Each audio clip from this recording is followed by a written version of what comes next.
देवाला शरण जावं. आणि पण ती शरण जाण्याची एक प्रक्रिया सांगितली. नुसतं देवाला शरण जा, देवाला शरण जा असं सांगितलेलं नाही महाराज. देवाला शरण जा, पण कसं शरण जा? सर्व भावे देवासी. त्या प्रश्नाची पहिल्या चरणामध्ये, अर्ध्या चरणामध्ये प्रश्न तयार होतो, मनोवनी शरण जावे, पण कसं शरण जावं? तर त्याचं उत्तर अर्ध्या टोकामध्ये दिलं, सर्व भावे देवासी.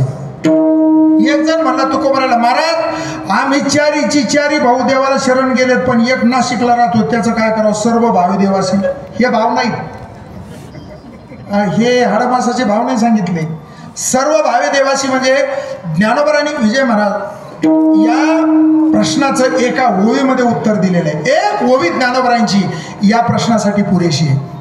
मनोवनी शरण जावे, सर्व भावे म्हणजे काय? तर ज्ञानोबराय म्हणतात, तया अहम वाचा चित्त अंग देवनिया शरण रिग, जैसे महादधी का गांगरी घाले जैसे, याला म्हणतात सर्व भावे देवासी. आता त्याचा विस्तार मी करून सांगतो. तया अहम, अहंकाराची शरणांगती 1, वाचीची शरणांगती 2, तया अहम वाचा, चित्ताची शरणांगती 3 आणि अंगाची शरणांगती 4. हे 4 समर्पित जे करतो त्याला म्हणतात सर्व भावे देवासी. विठाला विठाला.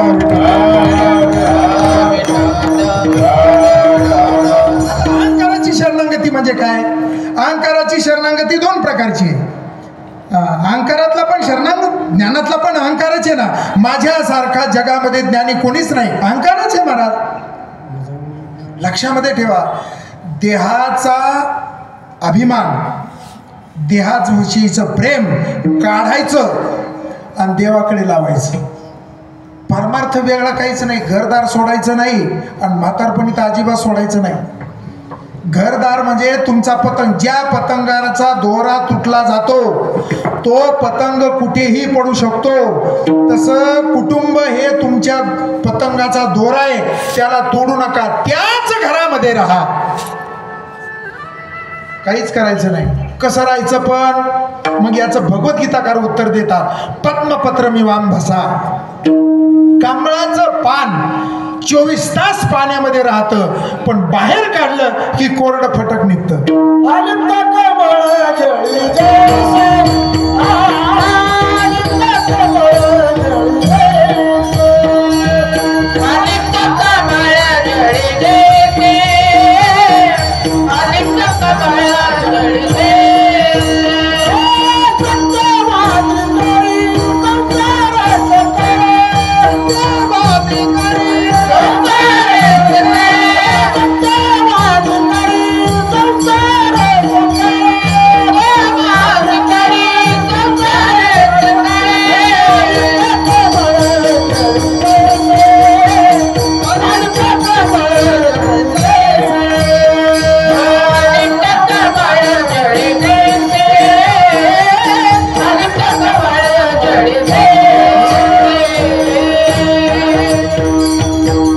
प्रपंचातलं कर्म कधी सोडायचं नाही, पण त्या कर्मामध्ये लिप्त कधी राहायचं नाही. चांगले मुलं शिकवा, निर्व्यसनी मुलं बनवा, श्रीमंत व्हा. तुमची जर कपडे घालायची ऐपत असेल ना, तुम्ही कीर्तनाला येताना एखाद्या माता माऊलीला, माझं असं म्हणणं आहे, तुमची जर ऐपत असेल ना तर शरीराला किलोने दागिने घाला. तुमची ऐपत असेल लाखांनी कपडे घाला. आयुष्यभर त्याला चांगलं खायला द्या, चांगलं प्यायला द्या, पण या शरीराला मरेपर्यंत एवढा खर्च करताना मग त्याला मोकळं सोडू नका, त्याच्याकडून भजन करून घ्या. हे 5 जणांचं उसणं आणलेलं आहे. उसणं आणलेला बैल जर कामाला हाकला नाही तर नुसता चारा घालायला परवडत नसतो. 5 जणांचं शरीर, पृथ्वी, आप, तेज, वायू आणि आकाश, याला मोकळं सोडू. सकाळी शिरा देताना बदामाचा शिरा द्या, गावरान तुपातला द्या, चांगलं खाऊ घाला, पण त्या मोबदल्यात काम करून घ्या, त्याच्याकडून भजन करून घ्या. त्याला आणा कीर्तनाला. काही काही माणसं म्हणते इथं आल्यावर झोपा येतात, इथं येऊन झोपा, पण इथं येऊन झोपा. हो, एका जणाला म्हणलं बा तू कीर्तनाला आला नाही, ते म्हणले महाराज आमच्या घराकडेच भोगा आहे. आता घराच्या भोंग्याचा याचा या पवित्र वातावरणामध्ये आलं पाहिजे. इथं आल्याच्या नंतर मी तुम्हाला जागा करून पाठवतो. एक वाक्य सांगू का? माणसाने अशा ठिकाणी झोपावं, कोणीतरी आपल्याला जागा करणार असावं. यालाच वारकरी संप्रदायामध्ये काकडा म्हणतात. उठा जागे वारे आता, उठा जागे वारे आता,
कधीतरी भूमिका जीवनामध्ये लक्षात घ्या.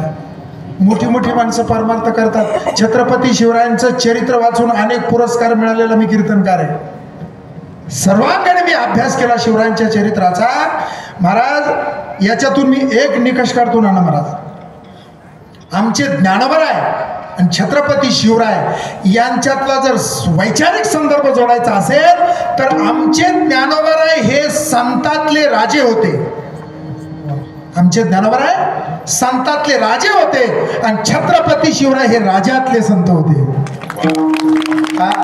कल्याणच्या सुभेदाराची सून बोळवण करून परत पाठवणं ही राजाची नाही, ही साधूची लक्षण आहेत. विठाला विठाला 370 किल्ले ताब्यामध्ये असताना सुद्धा एकाही किल्ल्याला आपलं नाव दिलं नाही महाराज, म्हणून 450 वर्ष झालं नाव जिवंत आहे. हो, आपलं नाव दाण्याच्या डाब्यावर, दाण्याच्या डाब्यावर नाव टाकलं. एका माणसाला म्हणलं तो आहे का कुठं नाव, ते म्हणलं आहे ना. म्हणलं कुठं आहे, म्हणलं दाण्याच्या डाब्यावर. एकाने तर तव्यावरच नाव टाकलं, रोज तापत होतं. असं जगावं महाराज. जगण्यामध्ये मला सांगा, तानाजी मालुसरेला वेगळा परमार्थ करण्याची गरज नाही. सुभाष बाबू आझाद हिंद सेनेची स्थापना करून या देशाला स्वातंत्र्याचा शालू ज्या आझाद बाबूने चढवला, नेसवला भारत मातेला, त्या सुभाष बाबूला ज्ञानेश्वरीच्या पारायणाची गरज नाही. ते करतील तो परमार्थ असतो. लक्षामध्ये ठेवा, समर्पण बुद्धीने केलेली कर्म आहेत. म्हणून कधीतरी म्हणून अहंकाराची शरणागती फार महत्वाची. माणसाला दुःख कधी आहे माहितीये का, फक्त मी अहंकार आहे ना, माझ्यासारखं कोणी, मला काय समजलीस, मला काय समजलं. त्याच्यामध्ये महाराज बाबा नवीन लग्न झालेलं असावं नाही महाराज, नवरदेव आयटीत चलत येत, अंडरपेंडी सहित वर सासरीने दिले. तरी एका जणाचं नवीन, माझा मित्र होता, नवीन लग्न झालं. आता ते नवीन लग्न झाल्यावर त्या सासऱ्याने त्याने पॅन्ट शर्ट दिला. आता याला पॅन्ट शर्ट घालायचं कुठं माहिती आहे. मग त्याचे मित्र इन करायचे. इन म्हणजे काय, शर्ट आत आणि पॅन्ट. सासऱ्याने काय बेल्ट दिला नव्हता. ते काय करायचं, ते सासऱ्याने दिलेले कपडे काढे, बाकीचे पोरं इन करतात म्हणून याने बी केली. पण आता पॅन्ट थोडी वाढते मापाची होती, ती लागली खाली सरकायला. मग त्याने गुरुबाईंनी दिलेला करदुऱ्याचं वरून पॅन्टीच्या वरून बांधला, खाली घसरू नये म्हणून.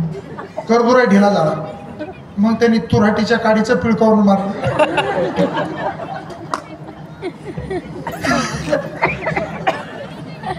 रोज मंदिराकडून फिरून यायचा. असं पाव खाऊन आत पाव झालेलं, ते मंदिराकडून फिरून यायचं. बायकोला म्हणायचा, मला काय समजलीस. ती मनात म्हणली, माझ्या बापाने अंडरपॅन्ट दिली, सगळे कपडे दिले, हे मलाच म्हणतं काय समजलं. 2-4 दिवस तिने ऐकून घेतलं. ती म्हणले, तुमचं म्हणणं काय.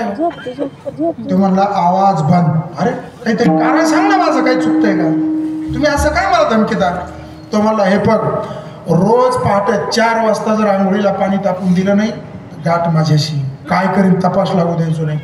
लग्नाच्या अगोदर 3 दिवस आंघोळ करीत नव्हतं. आता ही सासरवासीन पोरगी, मग हिला पाणी तापून आता याला 4 वाजता पाणी तापायचं म्हणजे 3 वाजता उठणं आलं. दिवसभर कामाला जाऊन झोप व्हायची नाही. तिचं वजन कमी झालं.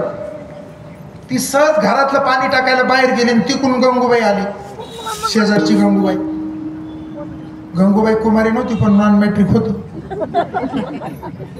ती ह्या पोरीला म्हणली, का ग तुझं लग्न झालंय, तुला मांडववारा मानवायला पाहिजे, तुझं वजन वाढण्याच्या ऐवजी कमी कसं काय झालं? तर तिला वाटलं कोणीतरी विचारणार मिळालं. मग ती सासरवासी पोरगी म्हणली, काकू काय सांगू, हे नवरा आहे ना रोज येत आहे मला दम देत आहे. ती म्हणली काय म्हणते? गंगू काकू म्हणली काय म्हणते? ती म्हणली ते म्हणते 4 वाजता पाणी तापून दी, नाही तर काय करीन तपास लागू द्यायचं नाही. गंगू काकू म्हणले तुला एक मंत्र देते, ऐकलं तर गुन्हाच आला पाहिजे. ती म्हणली काकू सांगा. ती म्हणली पण काकू मंत्र अंगलट येईन बरं का. गंगू काकू म्हणली टेन्शन घेऊ नको, गडी माणसं फक्त बोलत असतात, काहीच करत नसतात. हा माझा 74 वर्षाचा अनुभव आहे.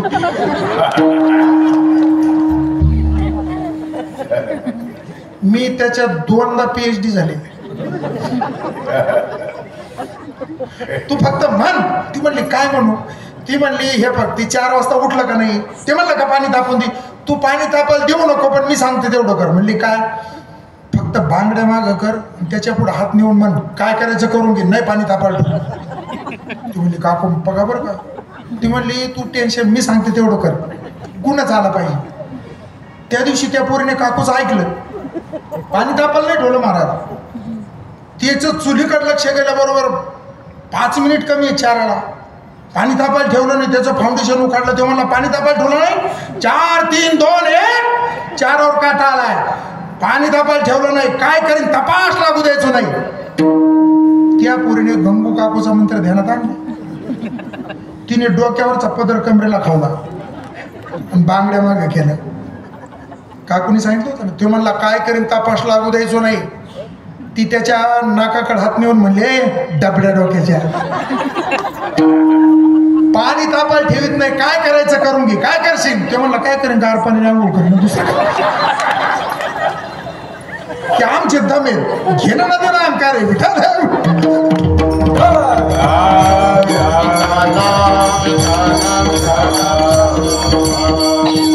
काय अहंकार आहे महाराज. बोलता बोलता एका स्मशानामध्ये एका महात्म्याचं हाड जळत होतं महाराज.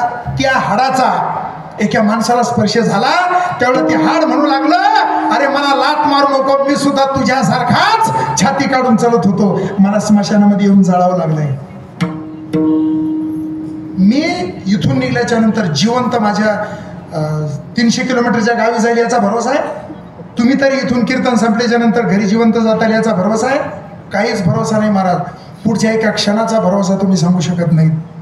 आणि जगातलं सगळ्यात मोठं आश्चर्य, राजा धर्माने यक्षाच्या प्रश्नाला जी उत्तरं दिली त्याच्यातलं 122 प्रश्न आहेत महाराज.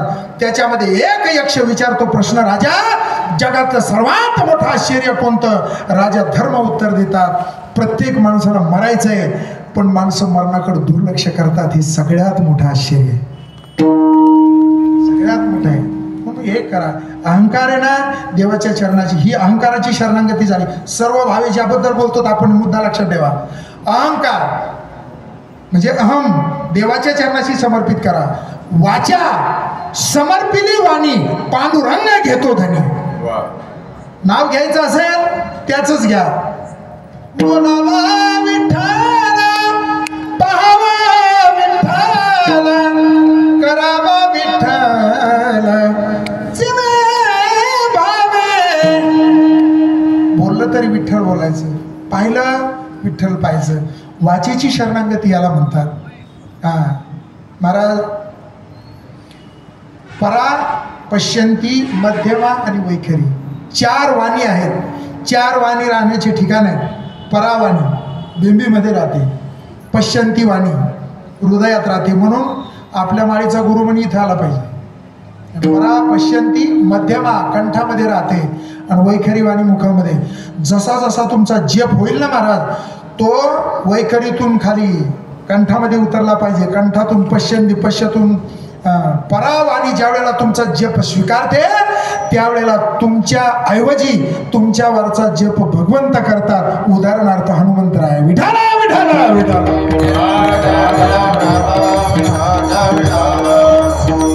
जप करा. म्हणून नामस्मरण हे जीवनातलं सगळ्यात मोठं औषध आहे. याच्यासारखं औषध जगामध्ये कोणतं नाही. जसं पाण्यामध्ये तुरटी फिरवली की गाळ खाली जातो, तसं नामस्मरण म्हणजे तुरटी आहे, क्लिअर होतं प्रपंच कसा आहे, परमार्थ कसा आहे. इकडेकडे जाण्याची पण त्याच्यासाठी नामसाधना पाहिजे. म्हणून वाणीची शरणांगती, चित्ताची शरणांगती. चित्ती तुझे पाय डोळा रूपाचे ध्यान. तुम्ही कीर्तनाला आले ना, मग शरीर कीर्तनाला आलं पाहिजे का चित्त आलं पाहिजे? यवतला कसं काय? शरीर कीर्तनाला आलं पण चित्त घरी कुलपाला झटके देत आहे. चित्त आलं पाहिजे, शरीर काही करू द्या. मुळामध्ये परमार्थ हा शरीराचा विषयच नाही महाराज. सज्जन सजन कसाई धंदा मांस विकण्याचा करतो आणि भगवंत त्याच्या घरी एवढंच नाही, मांस विकू लागतात का? सजन कसाई मांस विकत असताना त्याच्याकडे माप नव्हतं. 40 ग्राम एकाच तराजूमध्ये 40 ग्राम टाकायचा. भगवान विष्णूचा अवतार, भगवान विष्णूचं स्वरूप, 40 ग्राम एका तराजूमध्ये टाकायचं आणि त्या तराजूमध्ये मांस विकायचं. एक साधू तिथून चालला, अरे रे रे म्हणले काय दुष्ट आहे, 40 ग्राम मांसाच्या पारड्यामध्ये टाकून विकतोय. अरे म्हणले माझ्याकडे दे, हा भगवंत आहे, मी माझ्या घरी येऊन त्याची पूजा करतो. सजन कसाई म्हणले जावं घेऊन, माझ्याकडे काही नाही. ते साधू घरी घेऊन आले. आल्याच्या नंतर त्यांनी आंघोळ घातली, पंचोपचारे पूजा केली, देवाला बसवलं, पुरणपोळीचा नैवेद्य दाखवला. 1 दिवस 2 दिवस झालं. शेवटी भगवंताने त्या वारकऱ्याच्या स्वप्नात जाऊन सांगितलं, मला इथं करमत नाही, माझ्या सजन कसायच्या घरी नेऊन घाल. परमार्थ चित्ताचा विषय महाराज. आणि चित्त द्यावं लागतं. एक गोष्ट लक्षात ठेवा, जगामध्ये काहीतरी दिल्याशिवाय विजय महाराज मिळत नाही. काहीतरी द्यावं. जगाच्या मालकाने दुर्वासासारखे 60,000 ऋषी जीव घातले, पण भाजीचं पान का व्हायना द्रौपदीकडून घेतलंच. द्रौपदीला शालू पुरवले, ब्रह्मांडाला माहितीये, पण अगोदर एक चिंदिका व्हायना तिची घेतली, तिच्या आडवे उभे धागे मोजले, मग ते दिलं. चिंदिका व्हायना घेतली. सुदामा ब्राह्मणाला सोन्याचा गाव दिला, पण मुठभर पोहे घेतलेच. विठाला विठाला विठाला. शरीर तुम्हाला व्यायाम जर दिला तर शरीर तुम्हाला आरोग्य देतं, पण व्यायाम का व्हायना द्यावाच लागेल. दिल्याशिवाय जगाचा मालक आहे ना महाराज, घेशी तेव्हा देशील ऐसा असशी उदार. कोणाला काही तसा देत नाही महाराज, तो घेतोच. काही नाही घेतलं तर चित्त त्याला द्यावंच लागतंय. म्हणून चित्ताची शरणांगती. आणि शेवटची शरणांगती सांगितली अंगाची शरणांगती आहे. देह समर्पिजे देवा, भार काहीच न घ्यावा, होईल घवा तुका म्हणे आनंद, होईल घवा तुका म्हणे आनंद, होईल घवा तुका म्हणे आनंद, होईल घवा तुका म्हणे आनंद. देह समर्पित देवा,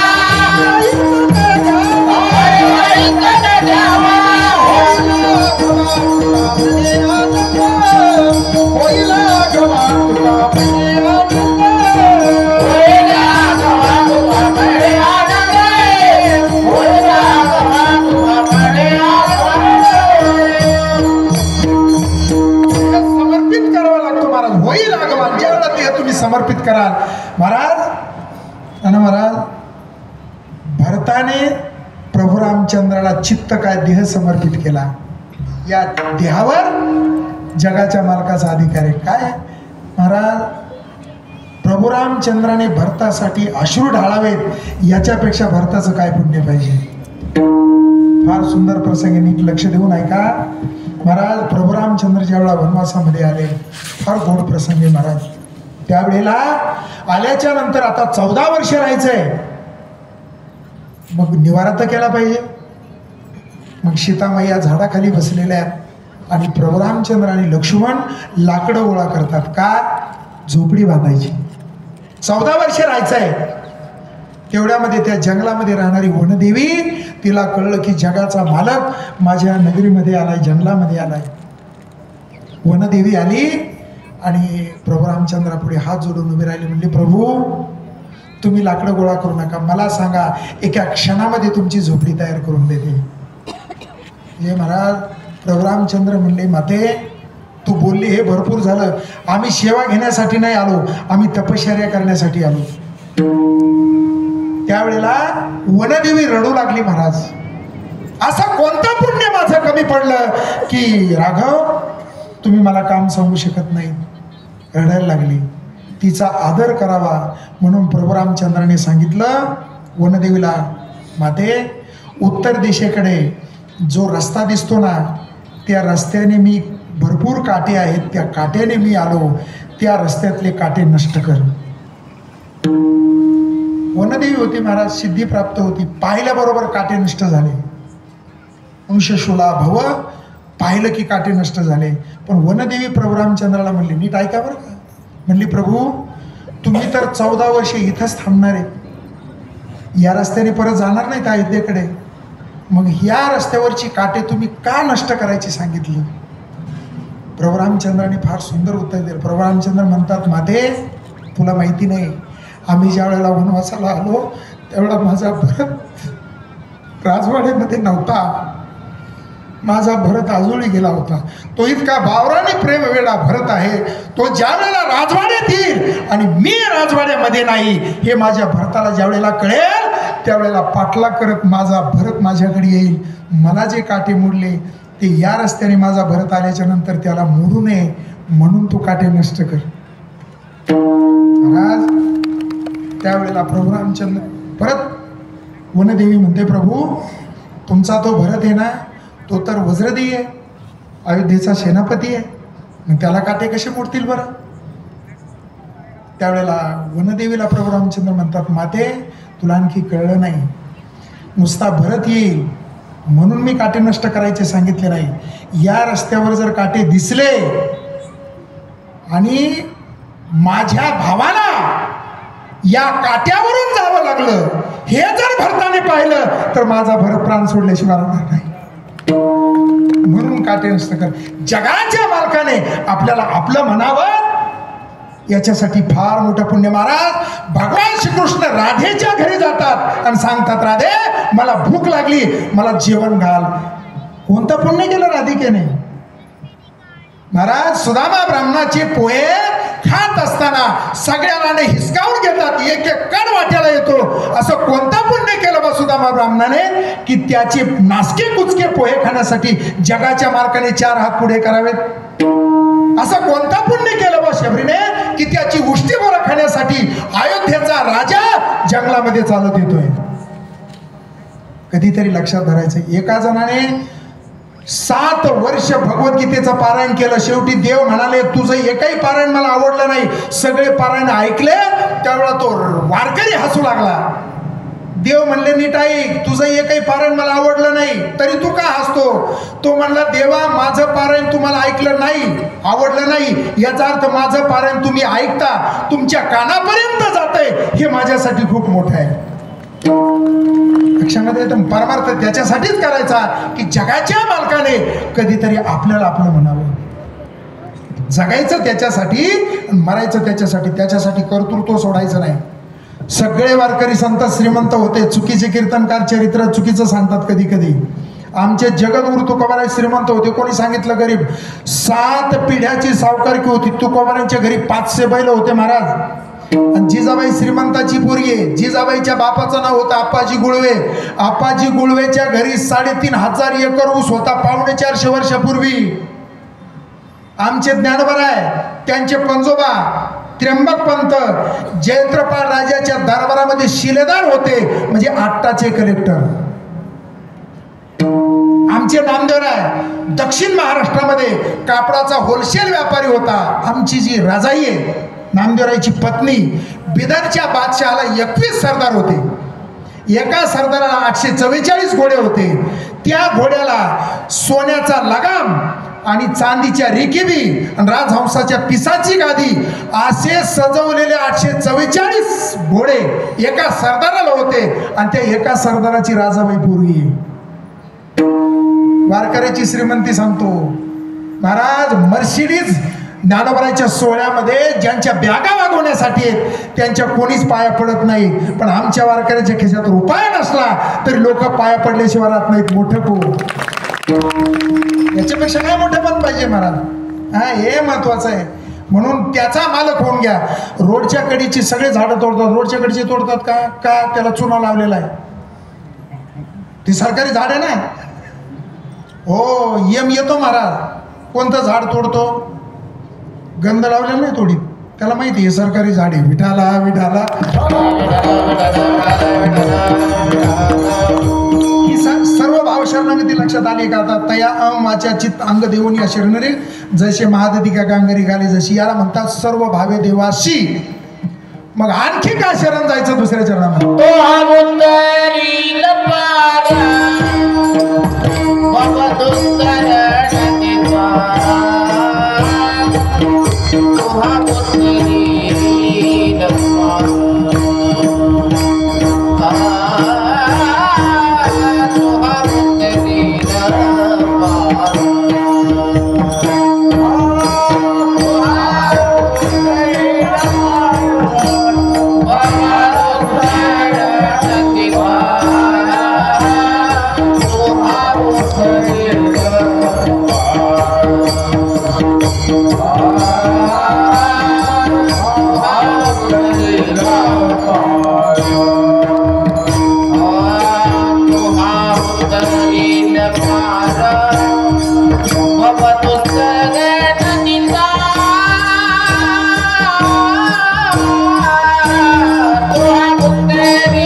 सांगतात का त्याला शरण जायचं? तर तो हा उतरीला पार आणि भवदुस्तर नदीचा हा भवनाम समुद्र आहे ना महाराज. ब्रह्मदेवाने सुद्धा हात टेकले बरं का. करिता विचार तो हा दृढ संसार ब्रह्मादिका पार नुलंगवे सामर्थ्य. भवनाम समुद्र तरुण जाता येत नाही, पण तिथं जर देव आला आणि तो जर मला चल तुला पहिलं तिला नेऊन सोडतो, का शरण जाऊ नये त्याला? का शरण जाऊ नये? म्हणून एक कधीतरी विचार करायचा की हे चलतं कोणामुळे? घराला मालक लागतो, गावाला लागतो, तालुक्याला लागतो, जिल्ह्याला लागतो, राज्याला लागतो, देशाला लागतो, पूर्ण जगाला लागतो. मग ब्रह्मांडाला कोणीतरी असेल ना. हे विनाकारण चाललं का? असं तर काय जगामध्ये 750 कोटी माणसं राहतात याचा विचार करा, पण महाराज एकाचा चेहरा दुसऱ्यासारखा नाही. काय मॉडिफिकेशन आहे? एकाचा चेहरा दुसऱ्या. मला सांगा, समजा यवत गावची सगळ्याची चेहरे सारखेच आहेत, किती घोळ झाला असता? सगळ्याची चेहरे सारखे. तो घोळ होऊ नये तर नाही हो, एकलंय अवघड झालं असतं. कोणी कोणाच्या नावावर उधारी घेऊन आला असतं. सगळ्याची चेहरे सारखे म्हणलं घोळच होणार ना मला, अवघड आहे. बरं, असं सांगतात संशोधनकार की जगामध्ये 7 माणसं दिसायला सारखे आहेत. मग ते सद्दाम हुसेनने 2 माणसं 3 माणसं गोळा केले होते बरं का, म्हणून अमेरिकेला तो लवकर सापडत नव्हता. दिसायला सेम, पण नेमकं सद्दाम हुसेन कोणता मारला? पण अमेरिका त्याचा बाप निघाली, DNA चाचणी करून मारला. 7 माणसं दिसायला सारखे आहेत, पण माझं एक गणित ऐका, भगवंताची आणखी एक कुशलता.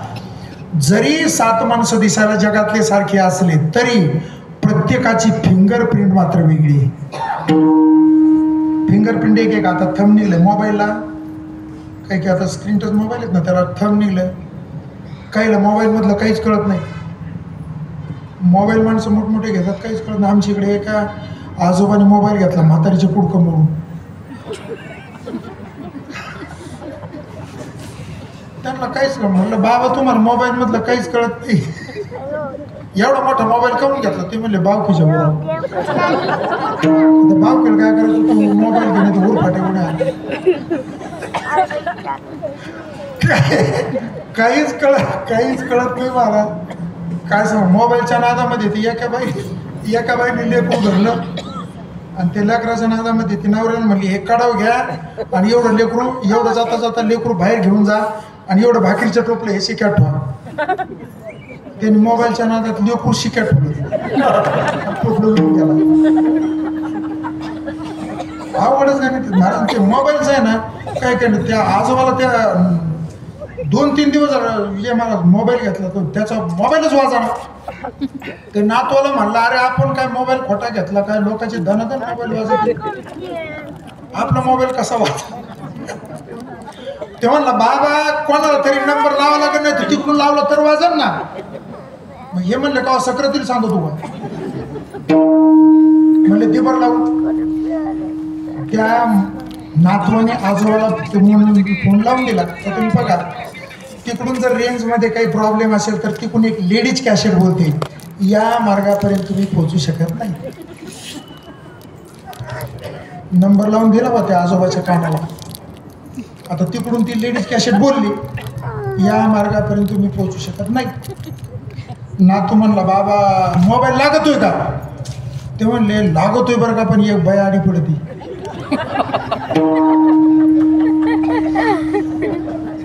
पण ते म्हण या मार्गापर्यंत पोहोचू शकत नाही, लेडीज कॅशेट. ते म्हाताऱ्याला राग आला, म्हणला कस काय पोहोचू शकत नाही म्हणते, परत लावून दे तिचं सुतत बघतो. परत लावून दिला, तिकडून ती कॅशेट बोलली लेडीज कॅशेट, या मार्गापर्यंत पोहोचू शकत नाही. ते म्हातार म्हणलं बाई लई इतारली काय, 13,000 रुपये लोक दिले तर कस काय पोहोचू शकत नाही. मोबाईल वापरा नाही असं नाही. घरामध्ये अग्नी पाहिजे की नाही पाहिजे, पाहिजे, त्याच्याशिवाय स्वयंपाक होणारच नाही. पण घरामध्ये अग्नी एवढाही नाही पाहिजे की तुमचं घर जाळून टाकेल. मोबाईल पाहिजे की नाही पाहिजे, पाहिजे, पण इतक्याच प्रमाणात पाहिजे की तुमच्या प्रगतीसाठी तो पूरक असेल. तुमचा मेंदू खाऊन टाकील इथपर्यंत नाही पाहिजे. विठाला विठाला.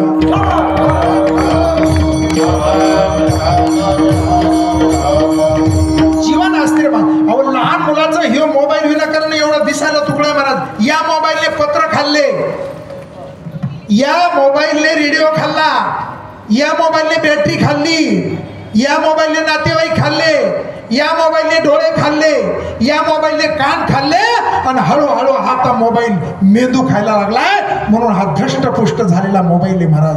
तुमचं जीवन त्याने शोषण करून घेतलंय. प्रगतीसाठी तो पूरकच आहे, हे कोणालाही नाकारता येणार नाही. कारण ऑनलाईन सगळं जग झालेलं आहे, सगळ्या गोष्टी ऑनलाईन आल्या, ते पाहिजे. पण तुम्ही मोबाईलच्या स्वाधीन होऊ नका, मोबाईल तुमच्या स्वाधीन पाहिजे. विठाला विठाला.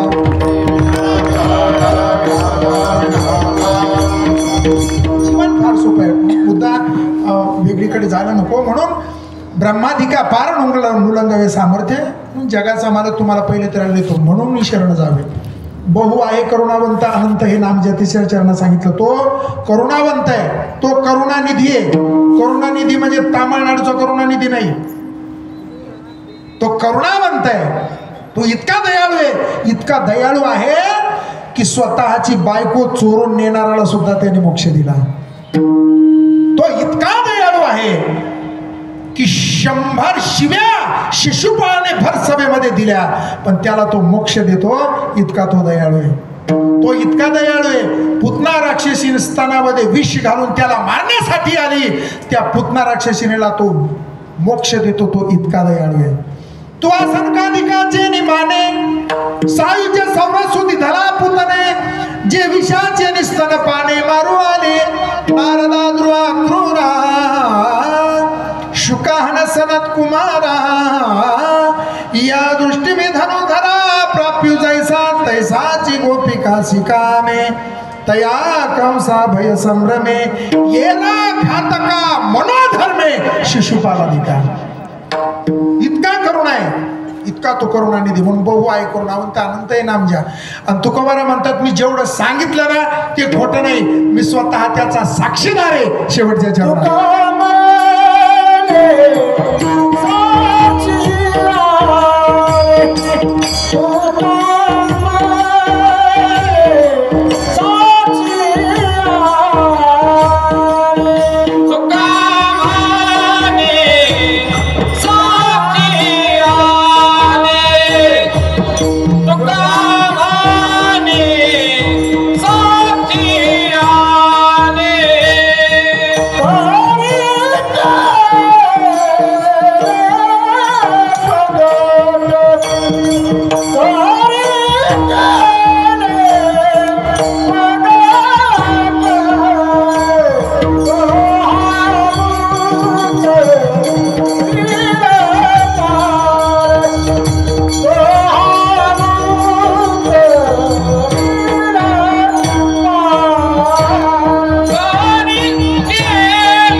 जन्मोत्सव सोहळा निमित्त आज अखंड हरिनाम सप्ताह